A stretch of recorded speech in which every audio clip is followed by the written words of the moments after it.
Artlist.io.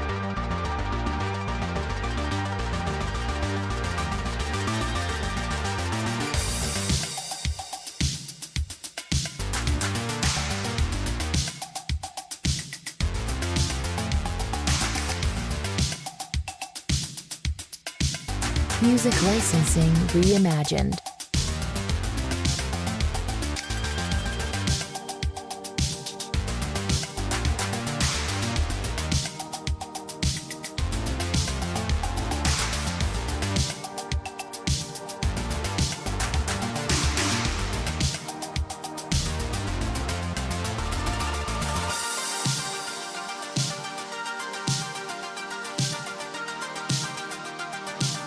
Artlist.io.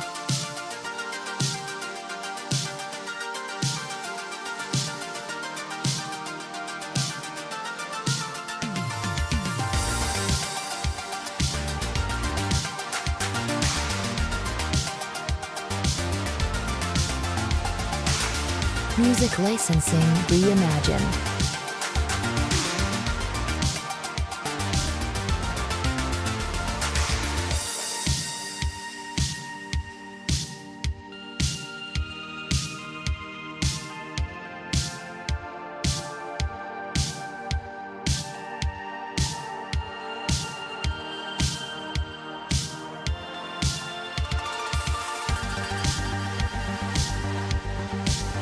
Artlist.io.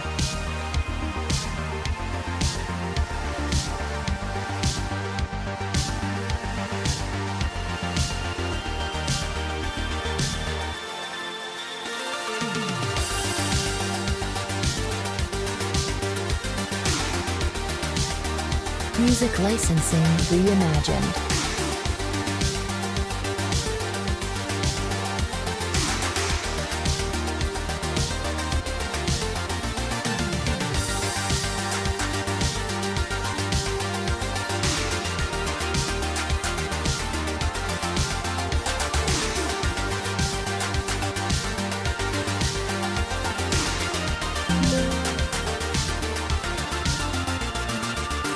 Artlist.io.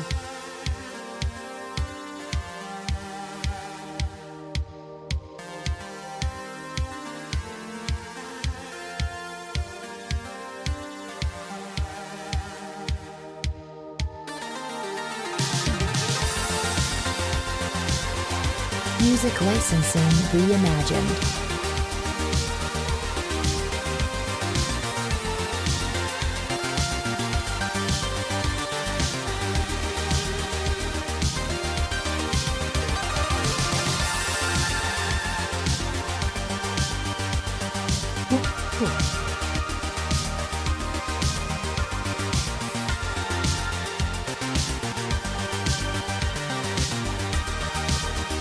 Artlist.io.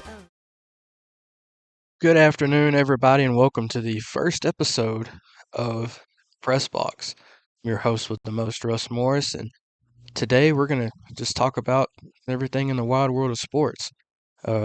Today's conversations includes the NFL draft, some of the Major League Baseball season, the top 16 seeds for the NCAA men and the NCAA women's basketball tournaments.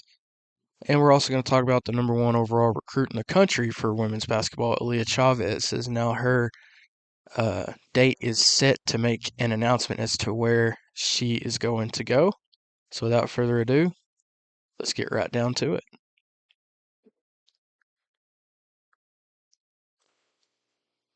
So first things first, as we look ahead to the 2025 NFL draft in Green Bay, Wisconsin, let's just take a look at the draft order for all 32 teams. As you look now on the screen, we have the Tennessee Titans have the first overall pick, followed by the Browns, the Giants, the Patriots, the Jaguars with the top five. And most importantly, where everything's a convoluted mess always is going to be in the middle of the draft, as always, is those are the teams that had a mediocre type season, and they're not going to get the pick of the litter unless there are some trades. So speaking of, the projected number one overall pick that a lot of people think is going to be number Abdul Carter, an edge rusher from Penn State. A lot of people have him going to the Tennessee Titans, and then after that, in a surprising twist, a lot of people have the Cleveland Browns taking Travis Hunter with the second overall pick. I kind of disagree on that. I think Travis Hunter is going to go to the Jacksonville Jaguars. They have more of a need right there. A lot of people have Taratora McMillan. Let's check my notes to see what I have written down. Yeah, they have uh, uh, Teroa McMillan going to the Jaguars because Trevor Lawrence is in need of some weapons down there in Jacksonville. But I think they would be best served to have Travis Hunter on the defensive side of the ball. Uh, and I think it would be best served if the Browns were to take a quarterback. I think Cam Ward is going to be a Cleveland Brown because they need to try to figure out how to keep Myles Garrett if they can. And I know Myles Garrett is wanting out of uh, of Cleveland. He's wanting to go to a championship contender. But if they're going to try to keep him, because now this is just a glorified game of chicken that the two sides are playing with each other right now, uh, taking a quarterback, a young quarterback, would be best suited. I think Shador Sanders or Cam Ward would be best suited to go to Cleveland. I say that because now Jalen Walker out of Georgia, he's an edge rusher out of Georgia. He's projected to go to the Las Vegas Raiders. And then the first offensive lineman off the board is probably going to be Will Campbell, an tackle out of LSU. I can see that. I would not be surprised, though, if there are any trades, because the Cowboys, I'm looking at Dallas at 12, and as to what they're going to do, because they are in desperate need of several offensive linemen. They need two, maybe two guards. They for sure need one to replace Zach Martin. And then they have to figure out what they're going to do with the left tackle position with Tyler Guyton. Can he play? Can he not play? Is he what they projected he was going to be? And then you have to figure out what you're going to do with Terrence Steele at the other tackle position. Is he still what we believe, or in their eyes, is he still what they thought he was going to be? Or is it time to move on and get younger and more athletic on that side of the line of scrimmage? Speaking of Dallas, the popular move amongst people is a lot of people see Ashton Genty being taken at the 12th pick. I disagree. Uh, they would be best served, excuse me, they would be best served to take either Will Campbell or Josh Simmons with as far as what they're listed as with the two tackle spots. But the immediate position in need is a guard for Dallas. So that's going to be interesting to see. And Jerry's trying to play the long game as we look at now. I think Jerry's finally got it in his head that they need to do something as opposed to sitting on there with their hands tied behind their backs and not do anything. They've restructured CeeDee Lamb's contract. Now they've trying to restructure Dak's contract to free up some money. You still have a decision to make what you're going to do with Micah Parsons. So that's going to be interesting to see moving forward. Now, as we look back up in the draft, let's take a look at the New England Patriots. They are projected to take an offensive tackle, Armand Mimbu, out of Missouri, because they need to protect Drake May at all costs. So that doesn't surprise me in the least, taking him. Would also not be surprised if they want to go the edge route and draft. They could take Jalen Walker if they wanted to. Mike Vrabel is a defensive mind. can shore up that defense, can get something in trying to replace what they lost with Matthew Judon after they traded him to the Falcons last year. So I think that would be something to keep an eye on. Another person that I think they would be well served to take would be Shamar Stewart out of Texas A&M.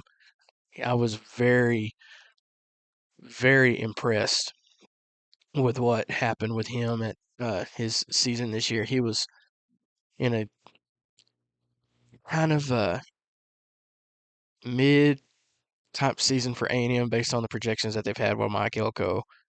Uh, he was a bright spot for that Texas A&M defense. So that would be going well suited there. And as we look at the bottom part of the draft, the Philadelphia Eagles and the Kansas City Chiefs have the final two picks. The Chiefs, they need a lineman. They don't need any more skill positions. They need a lineman. Because that Super Bowl was horrendous. Pat was running for his life. Uh, Nothing seemed to work until Vic Fangio and Nick Sirianni took the starters out and the reserves played in the fourth quarter. Kansas City Chiefs look like they're projected to take an edge rusher with Nick Scorton out of Texas A&M. That's where I don't know. A lot of people think that the Bears are going to trade back into the draft with their new aggressive style approach, hiring Ben Johnson away from the Detroit Lions. Uh, I don't see it. Anyway, I'll get to Philadelphia and Chicago here in just a second. Uh, I think the Chiefs, if they're going to look at a tackle, which I think they would, Armand Membu would be one. Will Campbell, uh, Josh Simmons, I think is a popular choice, depending on if they want to trade up and take him or not. I know there's talks about them looking at an offensive tackle here in free agency. That it remains to be seen. Uh, but it's just Kansas City the last few years. They've had so much. They've done more with less, and now it's a reminder of what happens when they have lesser talent and lesser name stays at certain positions. Because this past Super Bowl, went almost exactly like how Pat lost his first one to Tom Brady and the Buccaneers, where all Tampa Bay did in that one was just rush the passer. They didn't do hardly any blitzes, but they did blitz. Uh, but Philly did not blitz at all. They just rushed four, and they were able to get home and create havoc for Pat. So it's going to be interesting to see what Kansas City does. I'm more intrigued though with what the Commanders are trying to do. Uh, it's going to be all eyes on the Commanders this year. They finished second in the division to Philly, lost to them in the NFC Championship game. Uh, Jalen Daniels, man, he was a he's showing everybody why he's one of the best quarterbacks to come out of the collegiate level. He can either take the next step or might suffer from the upcoming sophomore slump. But it's going to be interesting to see what happens with him. The Commanders, a lot of people think they're going to trade with the uh, Browns, and a best trade that I saw is giving up the first round pick to the Browns in order for allowing them to acquire Myles Garrett, and that allows Cleveland to fall back to come back into the back part of the first round, and they'll take Shador if that is the case, because a lot of people have Shador Sanders falling for whatever reason. I don't get it, but that's just what I've been reading and seeing. If it were me, trying to find an edge rusher or get better at the linebacker position would be key for me.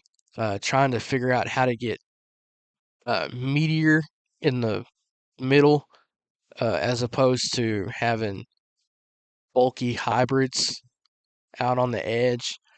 I think they would be best served because for as good as Bobby Wagner is, he's not getting any younger. Um, and then real quickly, as we look, still on the screen, as we look over to the Seattle Seahawks, before I transition back so y'all can see my face.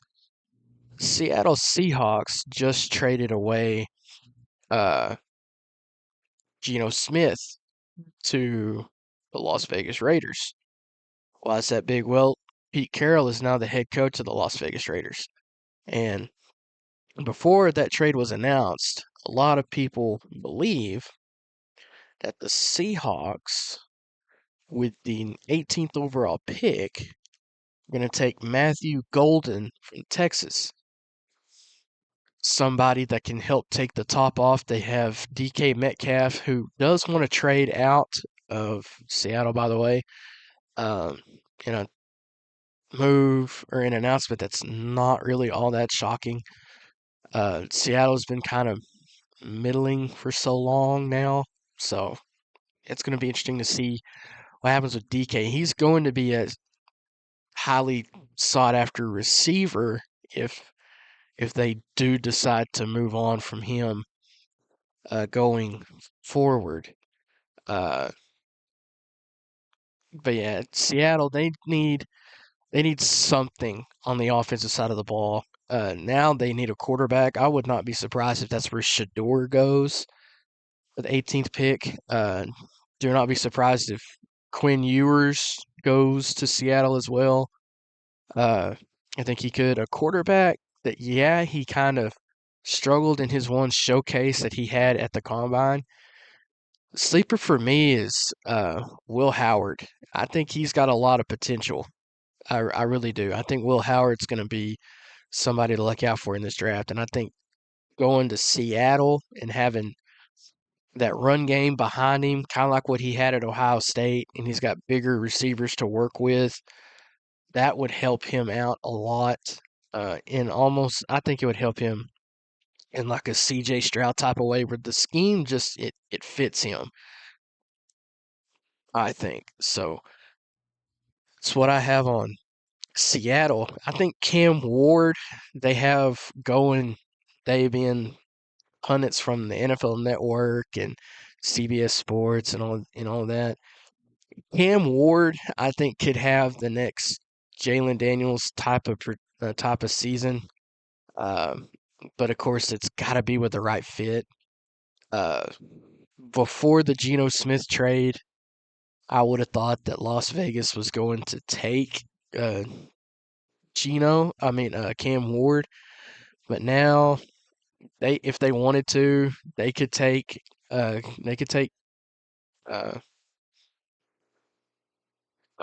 who am I thinking it? They could take another edge rusher to counter with Max Crosby out there if they wanted to. Uh, they Las Vegas could do whatever they have. They're the biggest question mark in the draft for me this year. Uh, Indianapolis, what's going to happen with the Colts at 14? Um, that's a that's another one. Is Anthony Richardson the guy? Is he still what they thought to be after he took himself out of the game? Where he subbed himself out of the game because he was too tired. He was too tired to play. Um,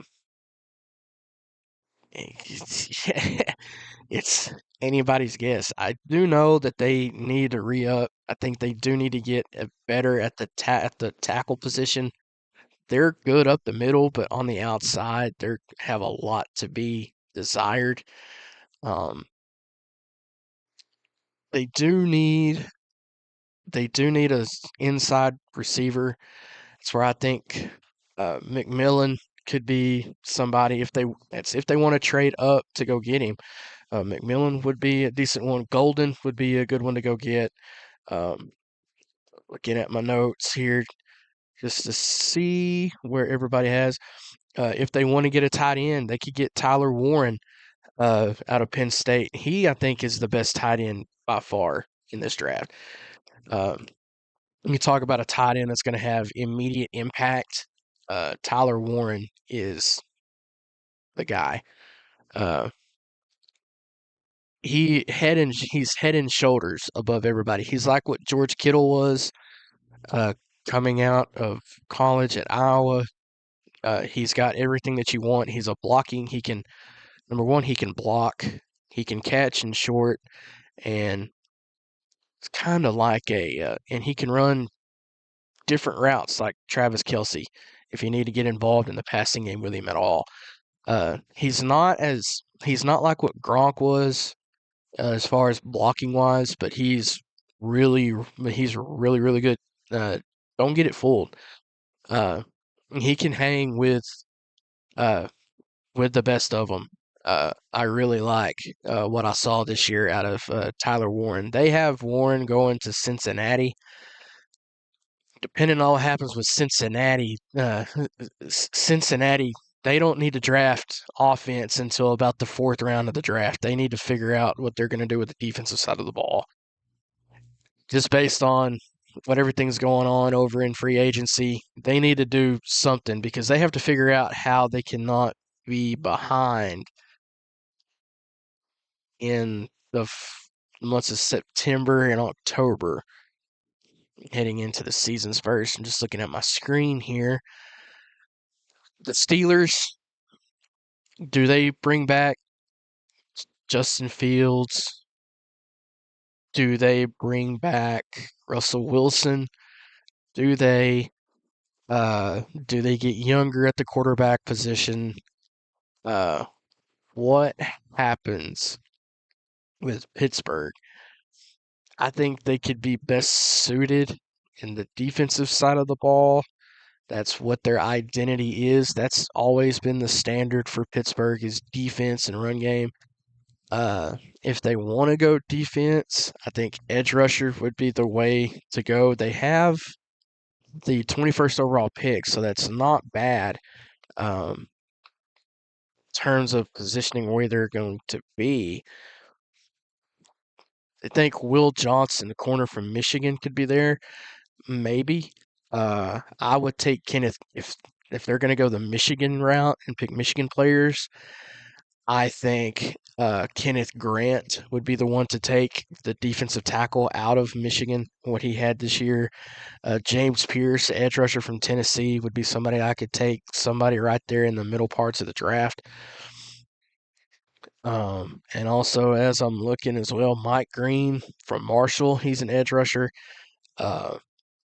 And if they do want to go that route in a defensive back position, Nick Emanwari from South Carolina would be somebody to take to have somebody take the pressure off of Minkah Fitzpatrick, who they've been asking to do so much on the secondary side of the defense. That's what I think probably happened there. Another one to look out for, another team I have my eye on is the San Francisco 49ers. Is their window closing? What do they need to do? They need to figure out, are they going to try to bring back Trent Williams? Is he coming back? How much do you sign Brock Purdy for? You already traded away Deebo Samuel. So they're sticking with Brandon Ayuk, and they're going to move Ayuk probably to the number one wide receiver spot. He's probably going to get the bulk of the targets. Just what do you do if you're San Fran? Let's see. They have the 11th overall pick. Let me check my notes again. Who did I say they were taking? They're going to take Mason Graham, and that sticks out to me. I think at the defensive tackle position, I think that works well for them. He's a perfect scheme fit for them. And what Robert Saleh, I believe he's still the defensive. I believe they brought him back for defensive coordinator. Anybody in the comments can, they can correct me if I'm wrong, but I believe I saw that Robert Sala's coming back. He would be a perfect fit for what he wants to do on the defensive line, being a defensive tackle. So he'd be in the interior of the defensive line. Um, that actually works very, very well for him. And just real quickly, we have an upset in men's college basketball. It's number 7 Alabama took down number 1 Auburn 93-91.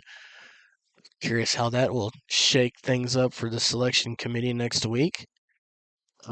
Anyway, sticking with the NFL draft, going back to the 49ers, I think it would be best suited for San Francisco to probably take a defensive tackle, with their slot on the draft.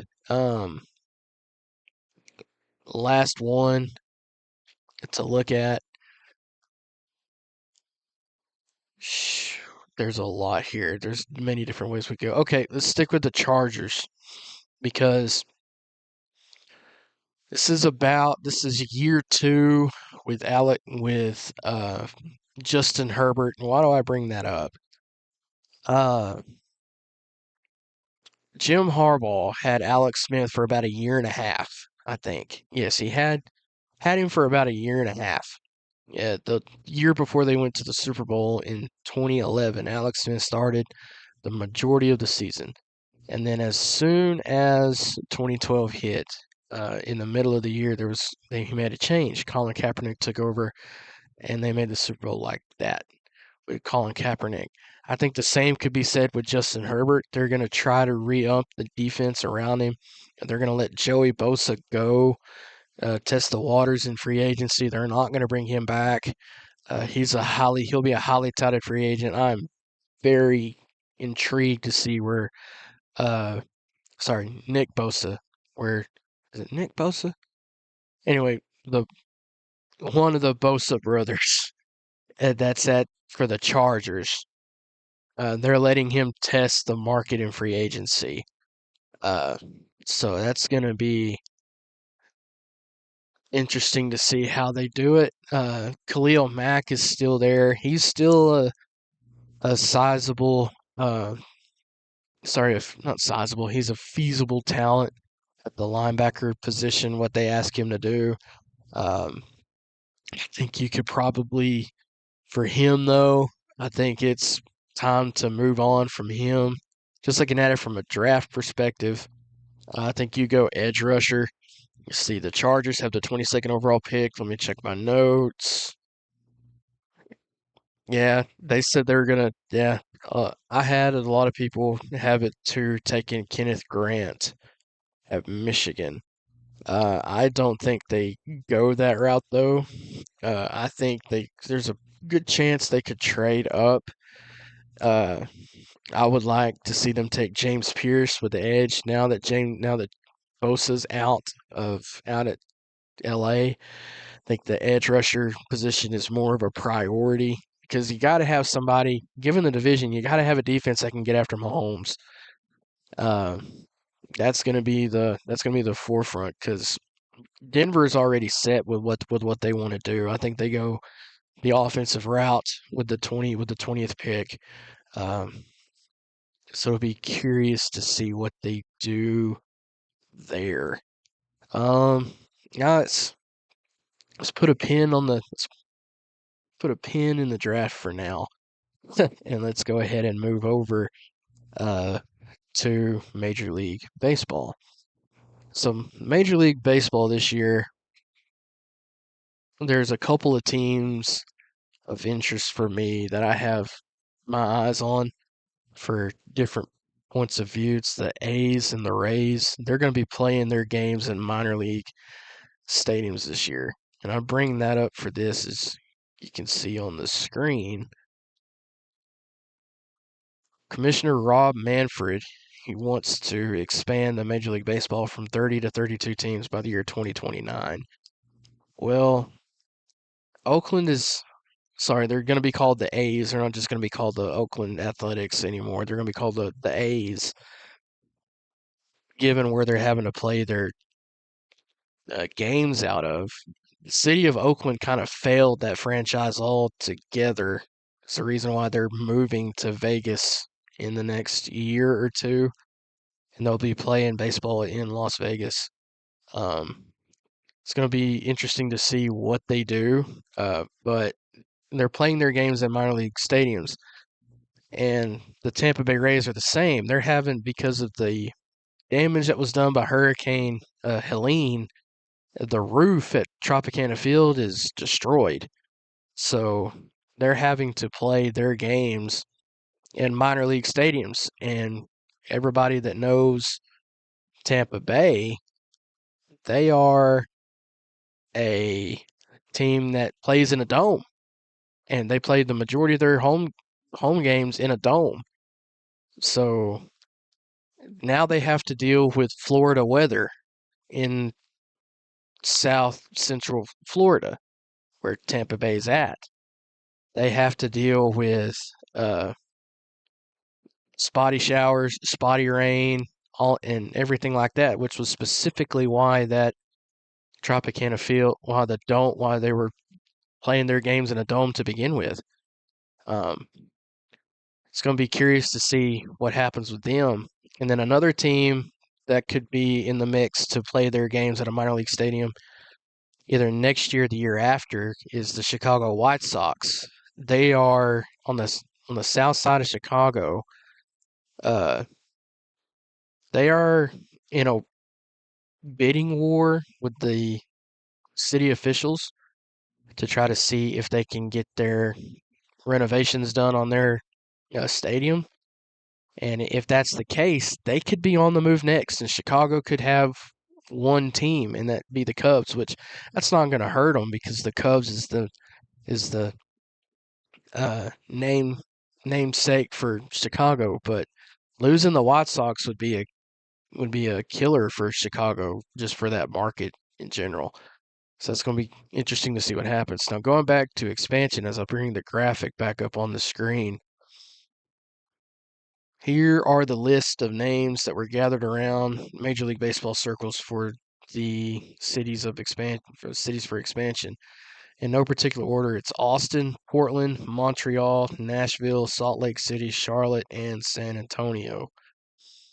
I think we can go ahead and take Austin and San Antonio off of the potential expansion list market. I think there's a little bit going. Austin maybe though, even though they just had a MLS team introduced here not that long ago, so they could have a Major League Baseball team. I doubt it. I think Portland and Montreal are the leading favorites for that.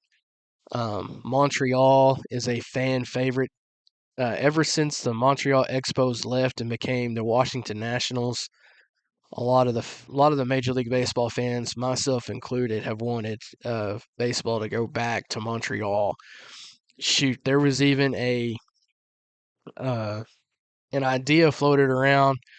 I think it was a couple years or so ago when the Rays were having trouble trying to get renovations done to Tropicana Field. Uh, an idea was they were going to play half of their games in Florida, half of their home games, and the other half they were going to play in Montreal, which was what was going to happen. And everybody thought that was a good idea, but it would be too much on travel because now you have to gather visas for almost every other week and take care of the foreign paperwork that you have to do. So, but Montreal, I think, is a leading favorite, just like how Seattle is the leading favorite in the NBA for expansion. I think that's gonna happen. Nashville is on the list. I think Nashville's a close third behind Portland.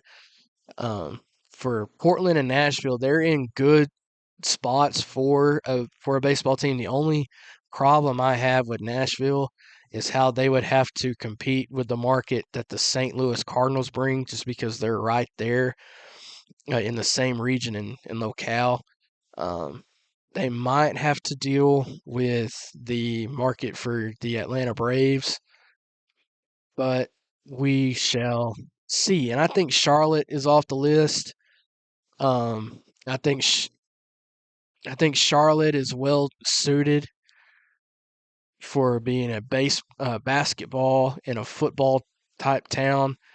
Um, there's not really a lot of baseball hoopla over in Charlotte or in North Carolina in general. Yeah, you have Duke and North Carolina State. They're always pretty good in baseball.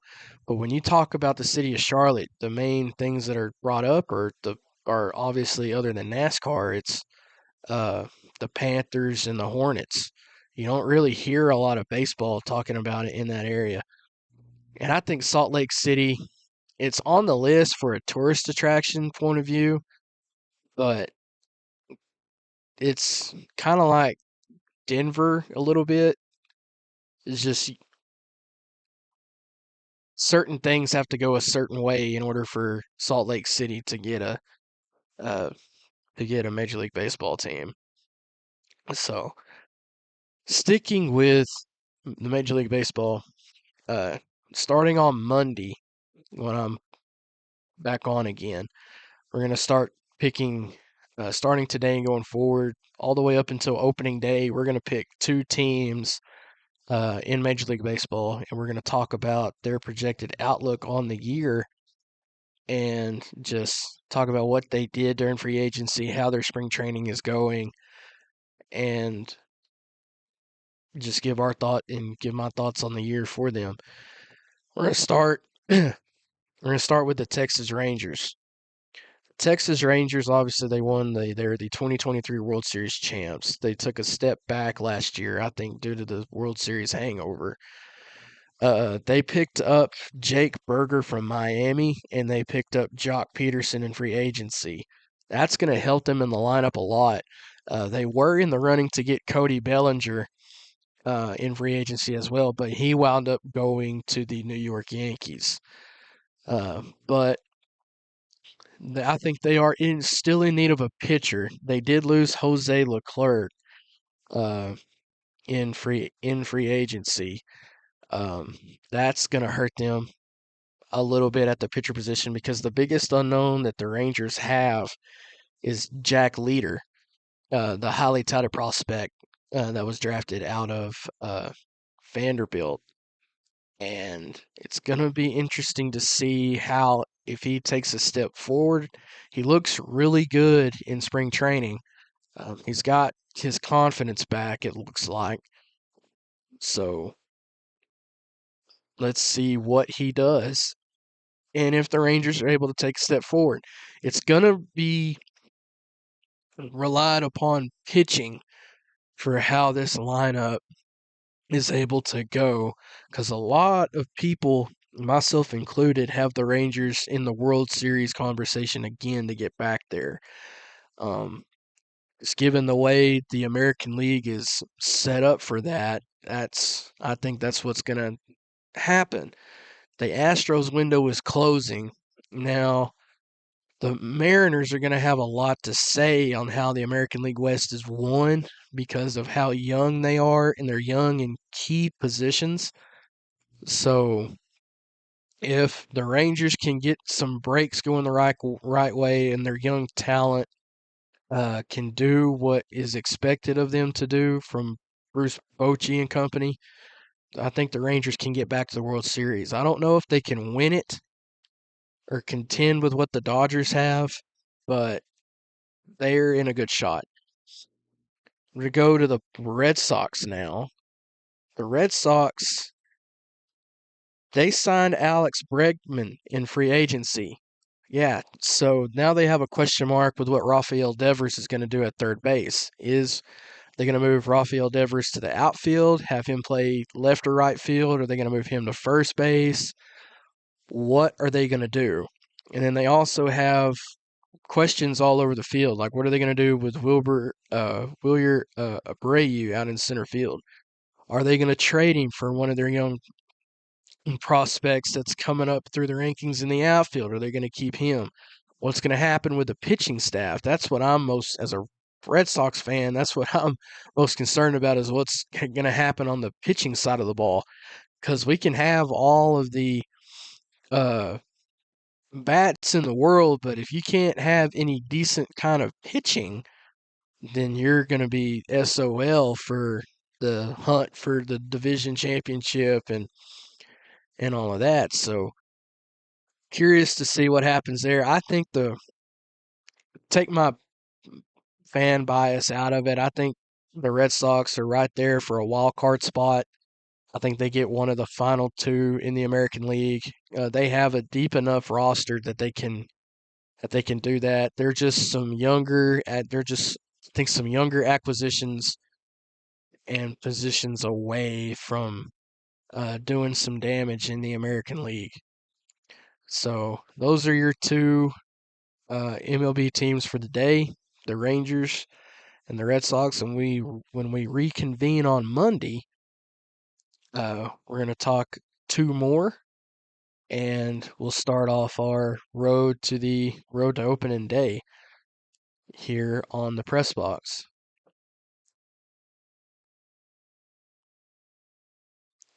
And real quickly on the screen are your top 16 seeds for the NCAA men, the top 16 seeds for the NCAA women that were released by the selection committee, if not last week, 2 weeks ago. So this is what we have to go off of before selection Sunday. So as we look, your top 16 seeds for the men are Auburn, number 1, Alabama, 2nd, Duke, 3rd, Florida, 4, Tennessee, 5, Texas A&M, 6, Purdue, 7, Houston, 8, Iowa State, 9, Kentucky, 10, Wisconsin, 11, Arizona, 12, Texas Tech, 13, Michigan, 14, Kansas, 15, and St. John's, 16.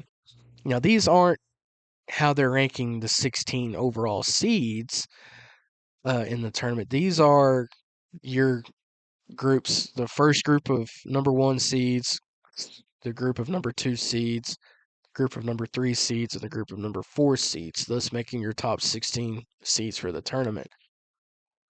I think Auburn is head and shoulders above going to be the number 1 overall seed. I do not think I do not see them, even though they just upset Auburn today. I don't see the Tide being the number 2 overall seed. I see that going to the University of Florida, and I think Duke is well sit at 3rd. I would move Tennessee to 4. Then I would flop. I'd put Alabama at 5 and put Tennessee at 6. So just move everybody down 1. Kansas, they have their namesake, but they're going to be a 5 or a 6 seed when it's come picking time, just based on what has happened since this was released from the selection committee. I think St. John's is a lot better than what people think. I have them being one of my 4 Final Four teams. I like what Rick Pitino's doing over there, and it's working really, really, really, really well for that team. Purdue, I think, is a little bit too high. I would flop or swap Purdue for Houston. Put Houston right there where they are at 7. Move Kentucky down and put Texas Tech right there at 10. And based on what they've done, I would move Wisconsin down, put Arizona right at their spot, and then team that needs to get recognized, I think, is Ole Miss. They need to be put in there. I think for a top 16 seed, that's probably going to be a hot take. I think as well, we take just taking Kansas and Michigan out. Michigan State deserves to be there, and I think as well, man, my mind's running blank. It would be, yeah, it would be somebody from the SEC, I think would be there. Um, Missouri, they need to be in there in this list as well. But I think they will be come time to pick for the uh, men's bracket early on Sunday evening. And as we look at the 16 seeds for the women, this is where things change a little bit. The UCLA women are the number one overall projected seed for the women, followed by Texas, and then Southern California, Notre Dame at 4, South Carolina at 5, UConn 6, LSU 7, NC State at 8, TCU at 9, and North Carolina at 10. And then Duke, Tennessee, Oklahoma, Kentucky, K-State, and Ohio State round out the final part of the top 16. I think they have that's pretty much well set. The only two I would swap would be K-State and Ohio State. I would put Baylor in where K-State's at, and then I would also put Oklahoma State where Ohio State is currently sitting. I think TCU is accurately rated based on what they've done from when this was released to now. They will play, I believe they await, if they can beat West Virginia, they await the winner between Baylor and Oklahoma for the Big 12 tournament championship tomorrow night. Just looking on, keeping the graphic on the screen, I think you could swap based on this how the season has gone. I would swap South Carolina and UConn, and then I would also swap NC State for Oklahoma. That's just me. And other than that, I think that's perfectly well suited. It's going to be interesting to see who these seeds are going to be for the women, as 3 of these schools are in on our next topic. They're in the race for the number 1 overall recruit in the state of Texas, and that is Aaliyah Chavez. Now, as we look on the screen, Aaliyah Chavez has her date set for March 25th. That's when she will make her decision. Her final 4 schools are Texas Tech, Texas, Oklahoma, and South Carolina. Now, I have asterisks or stars by the names of Texas and Oklahoma. Why is that? Well, I think those are the 2 clear favorites to land Aaliyah Chavez.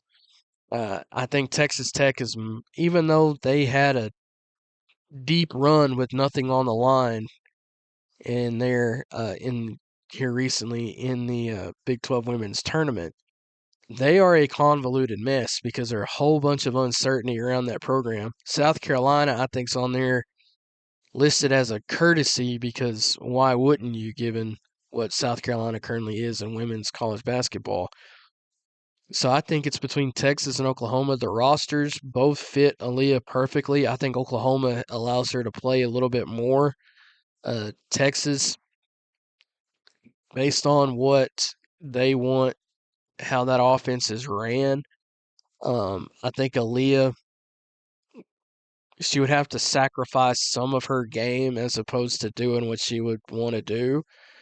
And I think at Oklahoma, that allows her perfectly to be well suited for the type of player that she is. And so, once again, Texas, Oklahoma, Texas Tech, and South Carolina are her 4 schools. She will make her decision on March 25th. So, as we wrap up here on the press box, once again, the biggest upset of the day goes, as far as news goes to number 7 Alabama as they knocked off number 1 Auburn, a score of 93-91. I want to thank everybody for joining. I'll be right back here on Monday. Stay tuned to Facebook. I will have information as to if I'll be back here on YouTube or if I'm going to try out Twitch or anything like that. So I want to thank everybody for tuning in, and hope to see y'all Monday. Keep hope alive, everybody.